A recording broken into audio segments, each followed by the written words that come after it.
네. 아멘. 오늘 주시는 하나님의 말씀은 사무엘상 12장 19절부터 25절 말씀입니다. 구역성경 426쪽쯤에 있습니다.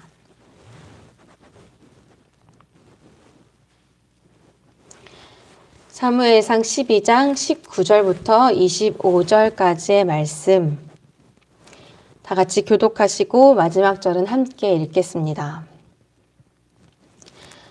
모든 백성이 사무엘에게 이르되 당신의 종들을 위하여 당신의 하나님 여호와께 기도하여 우리가 죽지 않게 하소서. 우리가 우리의 모든 죄에 왕을 구하는 악을 더하였나이다.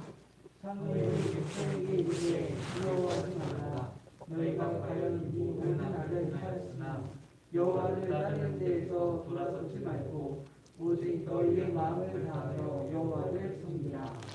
돌아서서 유익하게도 못하며 구원하지도 못하는 헛된 것을 따르지 말라. 그들은 헛되니라. 여호와께서는 너희를 자기 백성으로 삼으신 것을 기뻐하셨으므로 여호와께서는 그의 크신 이름을 내리더라도 자기 백성을 버리지 않으실 것이요. 나는 너희를 위하여 기도하기를 쉬는 죄를 여호와 앞에 결단코 범하지 아니하고 선하고 의로운 길을 너희에게 가르칠 것인즉 너희는 여호와께서 너희를 위하여 행하신 그 큰 일을 생각하여 오직 그를 경외하며 너희의 마음을 다하여 진실이 섬기라. 함께 읽겠습니다. 만일 너희가 여전히 악을 행하면 너희와 너희 왕이 다 멸망하리라. 아멘. 아마 이번 주 소식을 들으셔서 아실 거라 생각합니다.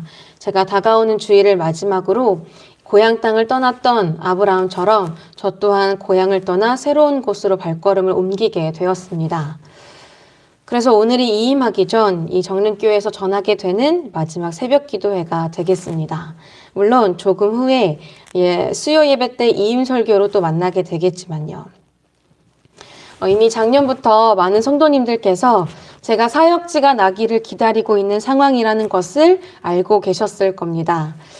제가 믿음이 너무 좋아서 사역지 문제로 마음고생을 전혀 하지 않았다라고 이곳에서 말씀드릴 수 있다면 참 좋았겠지만 이곳에서 그렇게 말씀드린다면 하나님 앞에 새빨간 거짓말을 하게 되는 것이라 그럴 수가 없습니다. 그러나 이것 하나는 분명하게 말씀드릴 수 있습니다.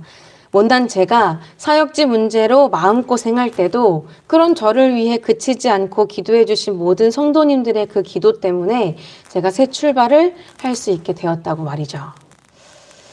주일날 마주할 때마다 걱정하지 말라고 사역지를 위해서 기도하고 있다라고 말씀해 주시는 권사님들 덕에 얼마나 큰 위로를 받고 또 힘을 얻고 또 정신을 차리게 되었는지 모릅니다.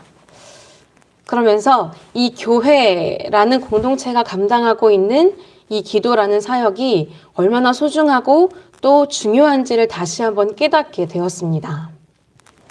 만약 우리가 홀로 신앙생활을 했다면 혹시 낙심하게 될 때 다시 일어서기란 정말 쉽지 않을 겁니다. 그러나 공동체일 때 설령 내가 낙심하게 되었다 하더라도 누군가의 기도와 또 관심과 응원으로 인해 아무래도 회복할 수 있는 기회를 더 빨리 또 많이 얻게 될 수 있으니까요. 오늘 말씀은 이 거룩한 역할, 교회라는 공동체로 부름받은 우리가 마땅히 감당해야 할 기도의 사역에 대해서 다시금 생각하게 합니다. 본래 오늘 성서일과 본문은 사무엘상 12장 전체, 그러니까 1절부터 25절까지입니다.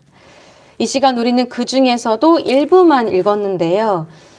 사무엘상 12장은 왕을 요청했던 이스라엘을 위하여 사울이 세워진 후에 이 사무엘이 이스라엘 백성에게 당부하는 메시지를 담고 있습니다. 우선 이 메시지를 통해서 사무엘은 한 가지 사실을 분명하게 하는데요. 17절 말씀입니다. 제가 읽겠습니다. 오늘은 밀 베는 때가 아니냐. 내가 여호와께 아뢰리니 여호와께서 우레와 비를 보내사 너희가 왕을 구한 일 곧 여호와의 목전에서 범한 죄악이 큼을 너희에게 밝히 알게 하시리라.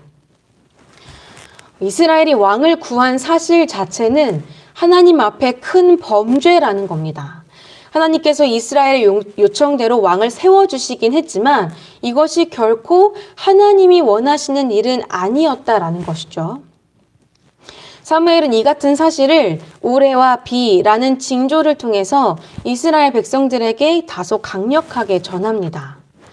이스라엘이 진정으로 이 죄를 깨닫고 또 회개하게 되기를 바라는 마음 때문이었습니다.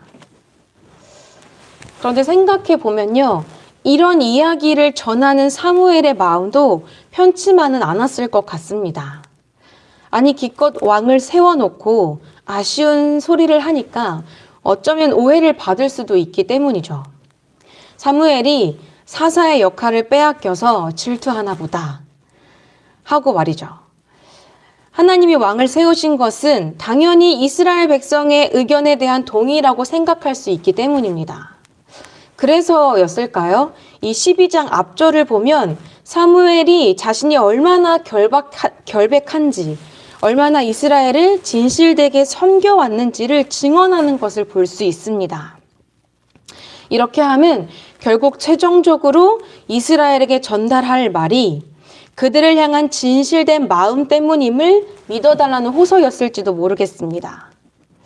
바로 이런 점에서 우리는 사무엘이 이 사사라는 자신의 역할을 그냥 일로서가 아니라 백성들을 참 사랑하는 마음으로 섬겼다라는 것을 알 수 있습니다. 사실 일을 처리하는 가장 쉬운 방법은요, 결과가 어찌 되든지 신경 쓰지 않고 하자는 대로 하고 말자는 대로 마는 겁니다. 그러나 어떤 일에 마음을 담고 있는 사람은요, 이 일의 처음부터 끝까지 과연 이 결과가 어떻게 될지를 생각하고 혹 이것이 바라는 방향으로 나타나지 않을 것이라는 결론이 났을 때는 적극적으로 의견을 전하려고 설득하겠죠.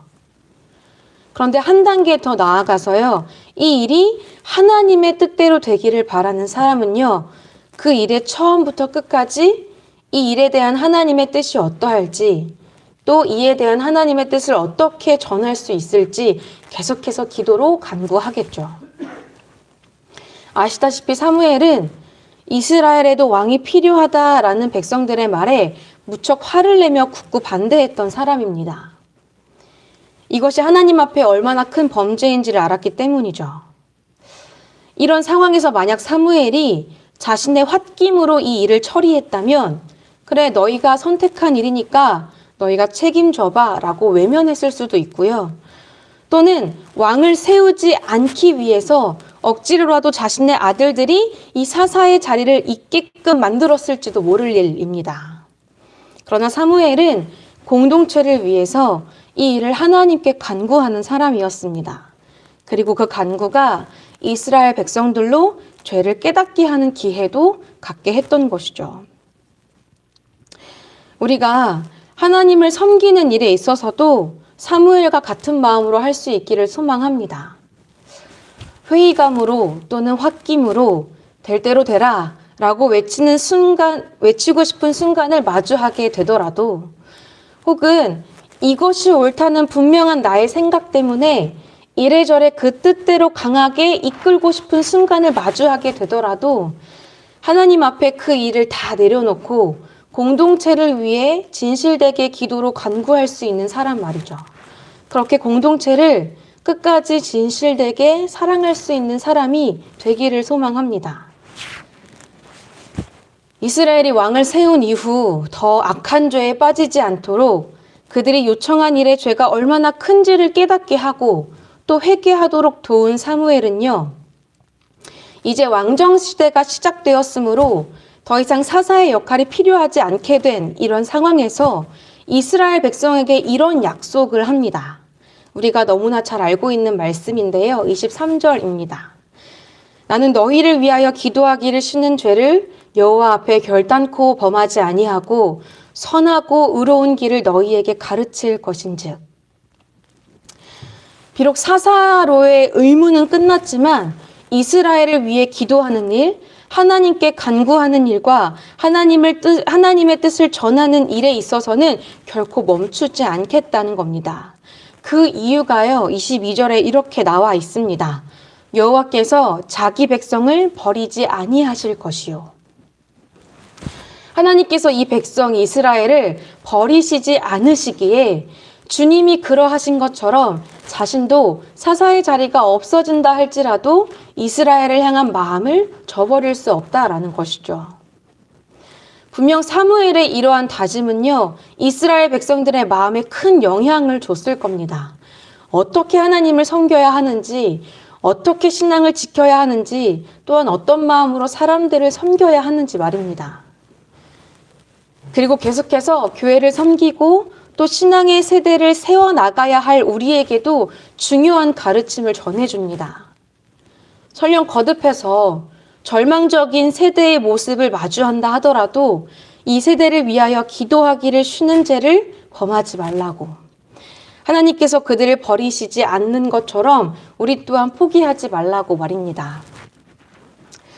혹 건강한 교회 공동체를 꿈꿔왔는데 오히려 교회로 인해 실망감만 커져가는 이에 낙심한 상황 중에 계신 성도님들이 계시다면, 또 주님이 주인 되시는 믿음의 가정을 꿈꿔왔는데 마음처럼 도무지 바뀌지를 않아서 속상하다 못해 이런 순간을 어느 순간부터 이런 소망 자체를 아예 포기하게 된 성도님들이 계시다면, 끝까지 우리를 포기하지 않으시는 주님을 신뢰함으로 다시금 이 거룩한 사명을 마음에 품고 감당해 주시기를 부탁드립니다. 반드시 그 기도의 섬김이 하나님의 뜻을 맺는 열매가 되리라고 믿습니다. 우리 공동체에 이와 같은 기도의 사역이 풍성해지기를 소망합니다. 기도로 말씀을 마칩니다.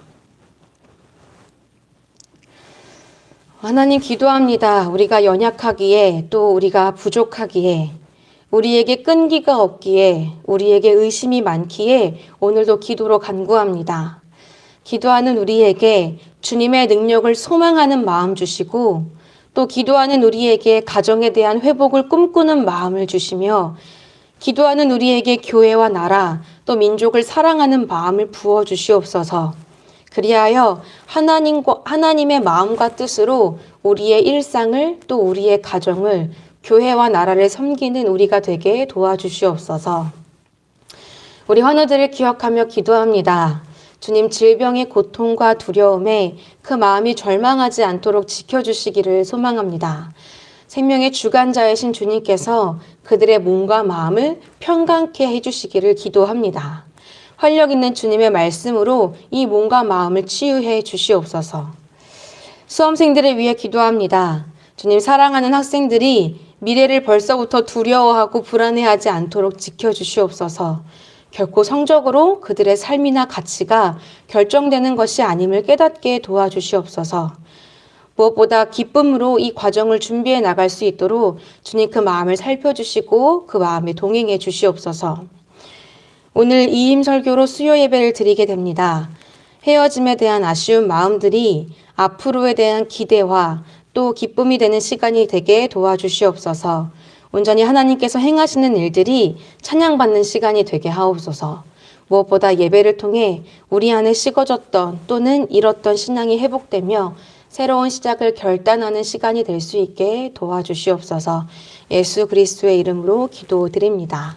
아멘. 하늘에 계신 우리 아버지여, 이름이 거룩히 여김을 받으시오며 나라가 임하시오며 뜻이 하늘에서 이루어진 것 같이 땅에서도 이루어지이다. 오늘 우리에게 일용할 양식을 주시옵고 우리가 우리에게 죄 지은 자를 사하여 준 것 같이 우리 죄를 사하여 주시옵고 우리를 시험에 들게 하지 마시옵고 다만 악에서 구하시옵소서.